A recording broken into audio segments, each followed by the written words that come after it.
السلام علیکم ورحمۃ اللہ وبرکاتہ۔ معزز سامعین، امید ہے کہ آپ سب حضرات خیر و عافیت سے ہوں گے۔ آج ہم پہلے پارے کی سورۃ بقرہ کی آیات نمبر 33، 34 اور 35 ان کو پڑھنا سیکھیں گے۔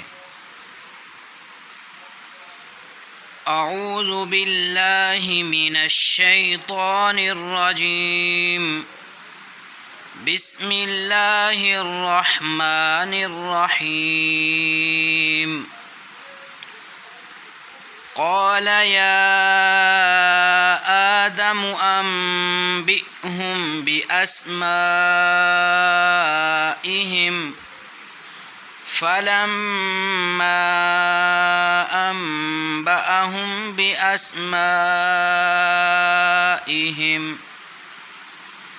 قال ألم أقل لكم إني أعلم غيب السماوات والأرض وأعلم ما تبدون وما كنتم تكتمون وَإِذْ قُلْنَا لِلْمَلَائِكَةِ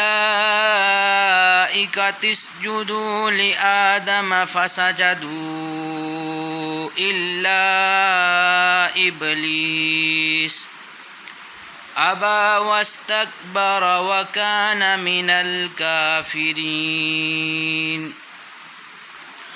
وَقُلْنَا يَا آدَمُ اسْكُنْ أَنْتَ وَزَوْجُكَ الْجَنَّةَ وَكُلَا مِنْهَا رَغَدًا حَيْثُ شِئْتُمَا وَلَا تَقْرَبَا هَذِهِ الشَّجَرَةَ فَتَكُونَا مِنَ الظَّالِمِينَ